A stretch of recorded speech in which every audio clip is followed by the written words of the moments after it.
It's the pistol light deathmatch. 10 go in and 1 comes out. I'm going to test 10 full-size lights to the breaking point for vibration, thermal regulation. 139. What I've noticed is even at 110 degrees, you would not want to have this in your pants. Saltwater immersion. TWM30 from Nightstick had some significant corrosion. G-force, and impact. Oh! Okay, there we go. That's how it's brutal. One light almost survives. I'm going to destroy over $1,500 worth of lights, so you can see which one might be most durable for you. Now for a bit of background, I've tested lights for practical usage.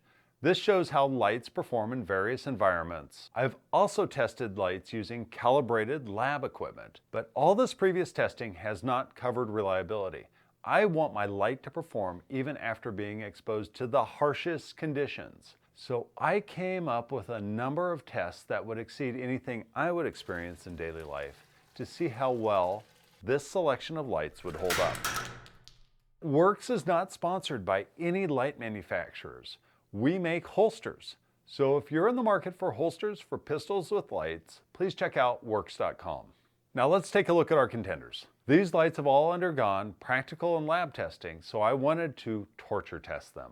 Now just visually looking at these lights, a lot of them have aluminum housings and bezels, and then on the back have plastic switches and rear battery doors. Some of these doors might use a toolless mechanism, and some might use a Phillips head screw. Now the Mod Light PL350 and Streamlight TLR9 have batteries that are removable out of the front bezel. These allow battery changes without removing the light from the pistol, and they also have the advantage of not having a fragile rear battery door. Now the Olight PL Pro and the ThruNite TW10 both use rechargeable batteries, which should be a potential advantage. Now the prices for all these lights range from $39 to almost 10 times that amount. For the full specs on these lights, review the data at lowlightdefense.com. Now one light stands out as visually appearing the most durable. This is the Enforce. It just looks indestructible. The battery door mechanism actually slides out, and this not only avoids hinge failure, but it also allows that O-ring to get maximum contact to prevent water intrusion. Even the switches are aluminum. It feels and looks like it's made to take a beating. Lights get shaken, whether it's from recoil, carrying them around, or transporting them. Vibration testing stresses the electronic and physical assembly of the light. My testing uses a vibration table, which primarily vibrates up and down. We turn the lights on and mount them to rails attached to the table. I set the machine to 90 minutes of max amplitude vibration, and I'm looking to see if any of these lights disassemble themselves or fail as a result of this test. While any damage is noted, a light fails when it no longer functions properly at the end of the test. The max setting is 111.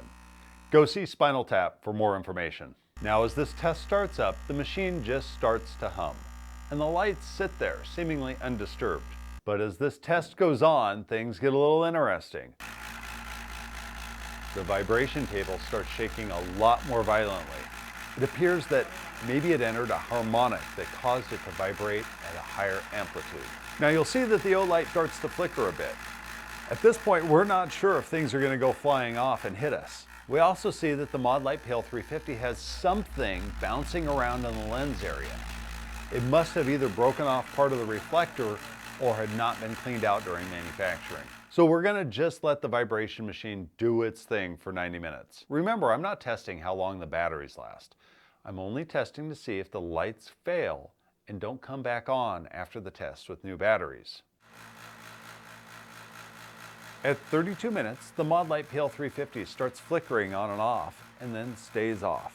At 34 minutes, the Olight PL Pro turns off. At 46 minutes, the Nightstick TWM850XL starts flickering. At 48 minutes, the Balder Pro turns off. At 56 minutes, the Surefire X300U starts flickering. At the 90-minute mark, the table turns off. The lights that remain on include the Streamlight TLR1HL, the ThruNight TW10, the Enforce Wild 2, the Streamlight TLR9, and the Nightstick TWM30. Before removing any of these from the rails, I go ahead and check to see if any of those 5 that were off would turn back on by using the switches. Is it wedged up against? That one, yeah, that one was a switch thing too. Oh no. Huh, that one works fine. Well, if we pull them off there, I'm wondering. Oh, that's funny. This one, it was on. It won't go back on.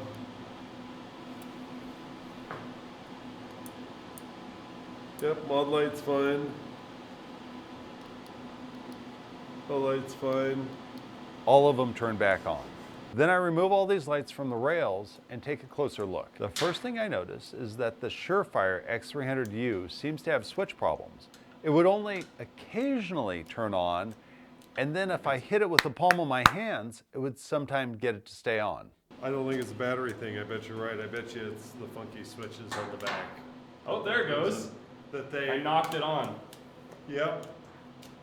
The switches lost their contact capability. However, when I change the batteries on the Surefire, it seems to clear up the issue.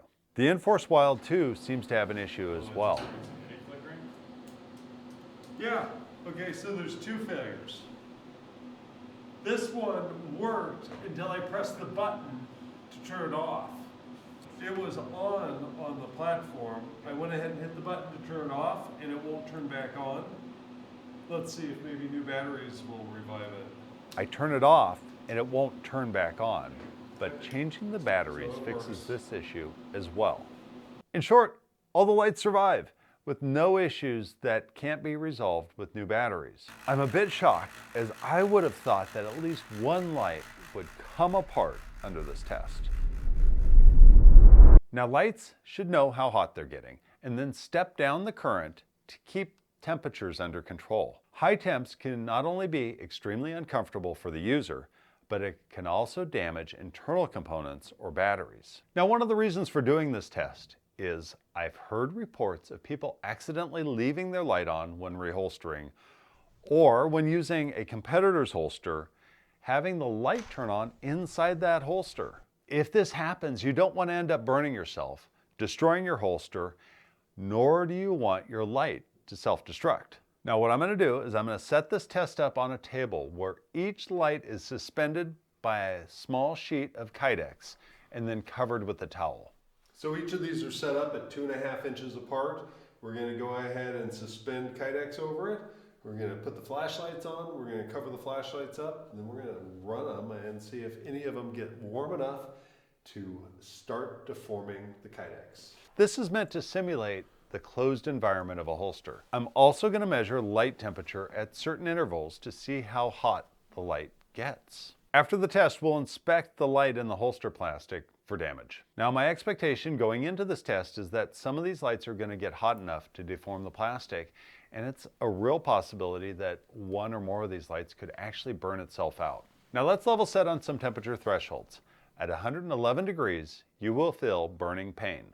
At 119 degrees, you can get first-degree burns. At 131 degrees, you can get second-degree burns. At 140 degrees, pain receptors become numb.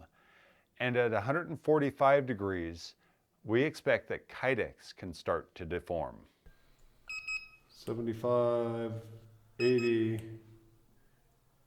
77, 81, 86 on the TLR9. ThruNight and the O-lights are some of the coolest. The Streamlight so far, a minute in, is the Streamlight and the Mod Light and the Enforce are running pretty warm. So I figured I would only let these lights run for 10 minutes and then turn it off.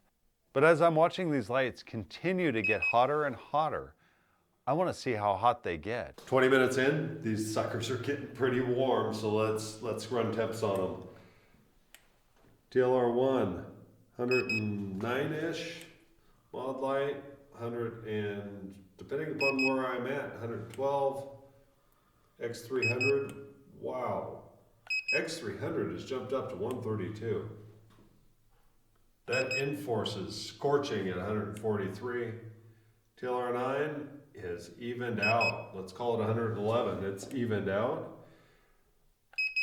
TWM 30, 112, the 850 XL, 117, the Balder, 76. Now, given their reputation for getting burning hot, I might expect that the Chinese lights might be the hottest. But when I measure the temperature, it tells me a completely different story. Of these lights, only the O lights and the through night and the Streamlight TLR1HL stay below the 111 degree burning pain threshold. The through night never exceeded 60 degrees. And both the Inforce Wild 2 and the Surefire X300U exceeded both the first and second degree burn thresholds. The Wild 2 got to a numbingly hot 143 degrees. If it comes on inside your pants, you're gonna know about it. I'm gonna let this test run until these lights essentially turn themselves off and start cooling back down naturally. So looking at the Kydex, none of the sheets deformed.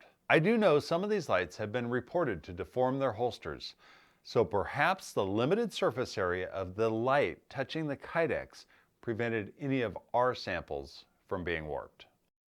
So I take these lights out and look at them. I do find two had hazed over their lenses. The Surefire X300 and the Inforce Wild 2 both had a little, looked like haziness in the lenses, maybe deformation in the lenses.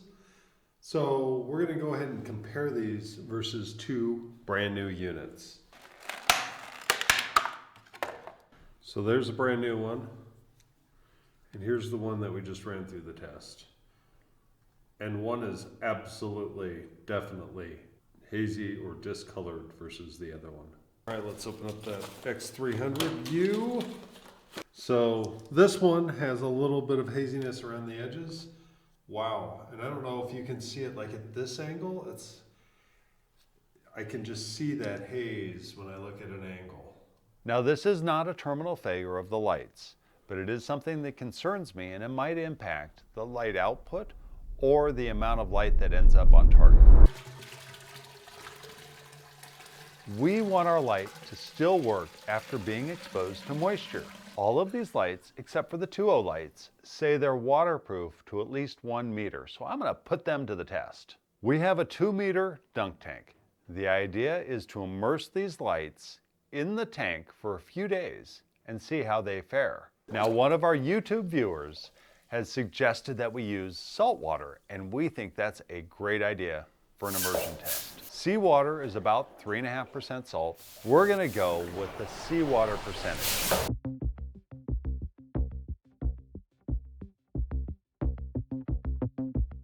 I'm not expecting any immediate failures. I am mostly concerned about whether this light's gonna work again with a fresh battery or a fresh charge after recovery from the tank.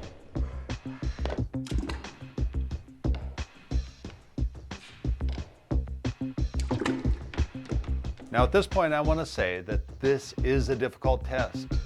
The lights get dropped in while turned on and run until they are out of charge underwater. I expect that the heating effect that we talked about in our previous test, plus the cool down, could easily cause pressure changes inside the light above and beyond what water pressure alone would cause. From here, I'm going to let everything sit for 5 days.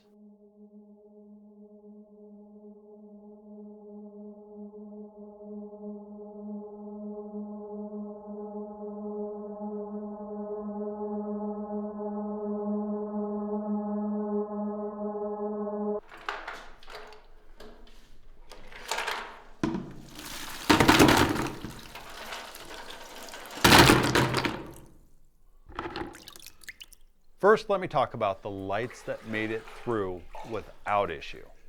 That includes the Streamlight TLR1HL. Looks dry inside. It was moist around the seal, but dry inside.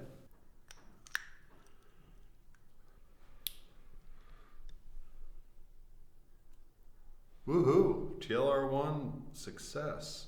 And the Streamlight TLR9. It turned on. It also includes the X300U. Dry. Look at that. And the Wild 2. The TW10 required a quick charge of the battery, and it also worked. I want to say bravo to these 5 lights for passing this test completely. Now, the PL350 is a bit of a mystery to me.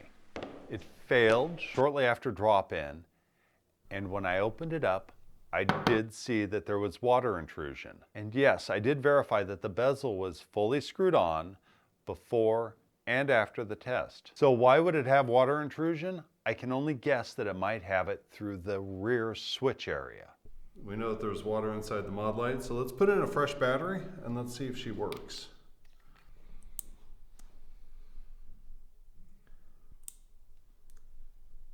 Look at that, it's off. Even though the mod light switches are off,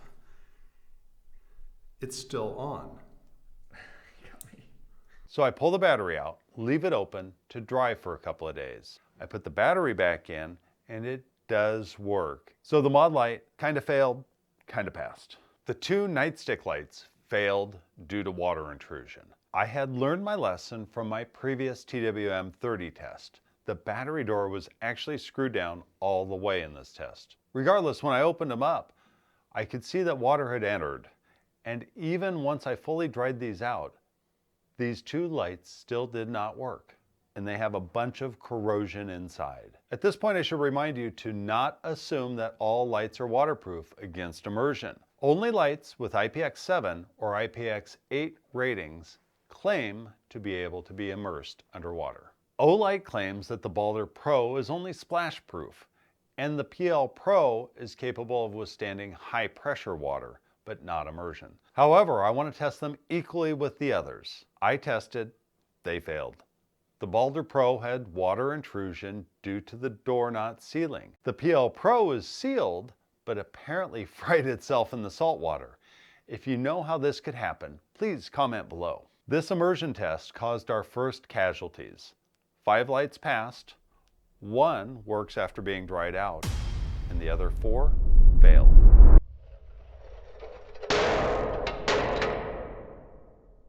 The purpose of the G-force test is to simulate heavy recoil by mounting the light on the rail and then dropping it so it stops suddenly. All the way to the top.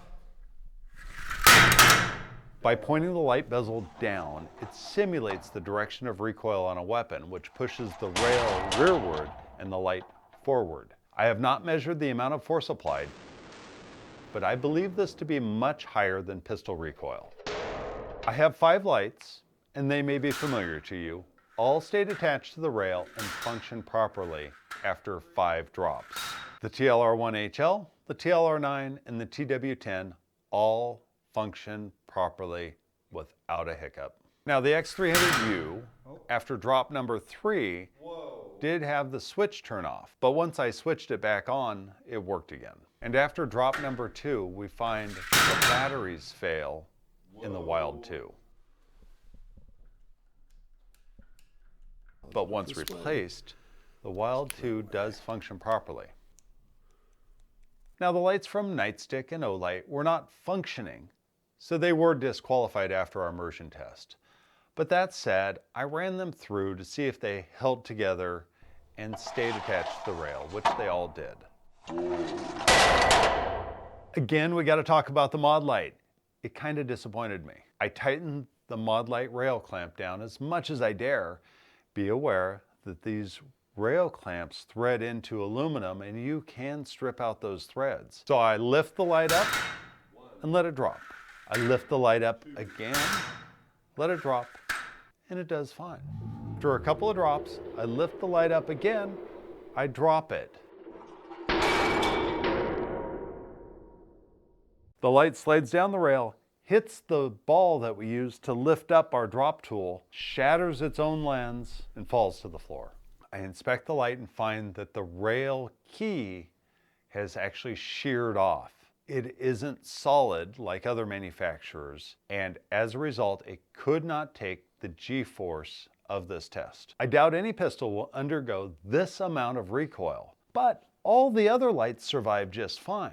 I'm happy that this light continued to run even after shattering its lens and then falling to the cement. But if I wanted to mount it on a pistol and use it, it would be useless. It would simply fall off the front of the rail under recoil. So all our lights passed the G-force test, except for the mod light, which kind of sort of failed.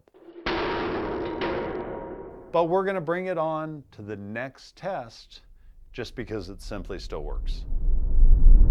I decide I need to up the destruction level a notch. Now, this is a less controlled test with lights landing in potentially any direction. This includes landing on the battery door, so I wouldn't take this test as definitive, but it sure is fun. Are you recording?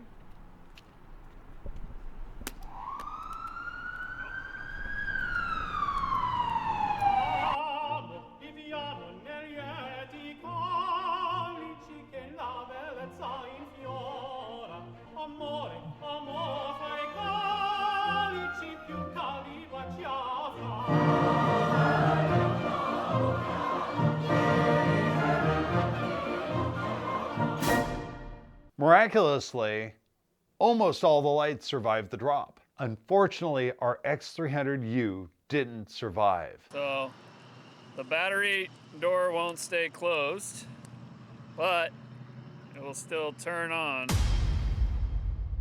On the second series, again, all the lights survived, except for we take a look and the TLR1HL had ejected its batteries. So the battery door popped open. Go ahead and get it closed again, and it still works. Nice. Right, okay, there we go. That's hey, 3x9's off. Well, I could just... Again, all the lights still worked, except for one. She's dead. So it's not working right now. Our Streamlight TLR9, which is a super solid filling light, stopped working. It was dead. We even tried replacing the batteries thinking those might be the problem, and it's still dead. So I'm honestly shocked that these lights have mostly survived 3 drops from the second story of a building. And they keep surviving, drop after drop. Fast forward to drop number 6.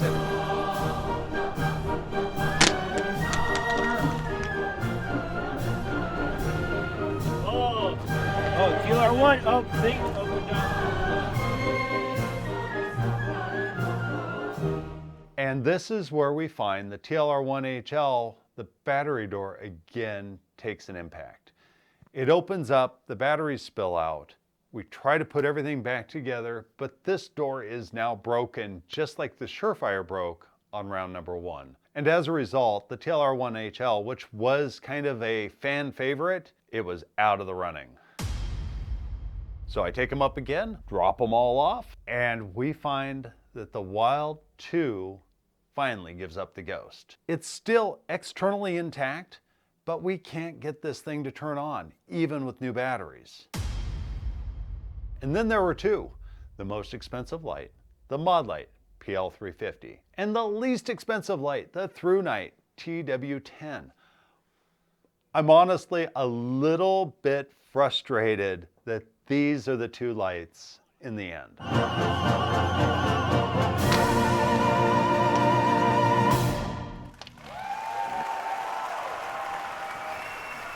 And one light's not working. Guess which one? Oh, there's a nice bounce. Bucket! Watch out, watch red. That mod light's getting So the through night, destroyed. the through night is now dead. It appears to be. Both lights are physically intact, but one of them will not turn on. The through night TW10 finally stopped working. That leaves the mod light PL350 as the only light that survived 9 drops from our building. It had a beat up bezel, it had a broken lens, it had switches that by this point had lost their feel and were much stiffer than normal. But we could actually get it to turn on, and I still have it to this day, and it still turns on. After running through these tests, I'm shocked that these lights, even the inexpensive ones, held up so darn well. Honestly, I'm surprised that no light failed for the vibration and the heat tests. The saltwater immersion test turned out to be the one that was the killer, taking out both of the nightsticks and both of the O-lights. The G-force test only caused one failure. The mod light rail key was not strong enough to hold that light in place, so the light fell onto our lifting handle and broke its lens. This I would consider to be a failure because at this point the light would be useless on a firearm, but it still worked, and that's why I decided to drop it off the building. My opinion is that if any light survives to the drop test, then it's a solid light. The TLR-1HL and the X300U both failed for battery door issues, which typically will not happen when a light is properly mounted to a pistol. If it wasn't for random luck, those two lights may have been the ones that survived to the very end, because it's unlikely that a battery door impact would happen in the field. The Wild 2, the TLR-9, and the TW-10 failed for impact reasons that I can't determine. The last light working was the PL350. However, it technically did not pass all of our tests. It had debris in the lens area from our first test, had water intrusion, and had sheared its own rail key. So who's the winner? I think the winner is all of us. These lights are tough. We are blessed to have a set of super tough lights available for us to choose from and to outfit onto our pistols. I came into this test running the Streamlight TLR-1. I did not see anything in this test that caused me to change my opinion. I'm still gonna run the TLR-1. By the way, I would love to hear your firsthand experience with reliability of any of these lights. Please post a comment below and let me know how your light has performed for you.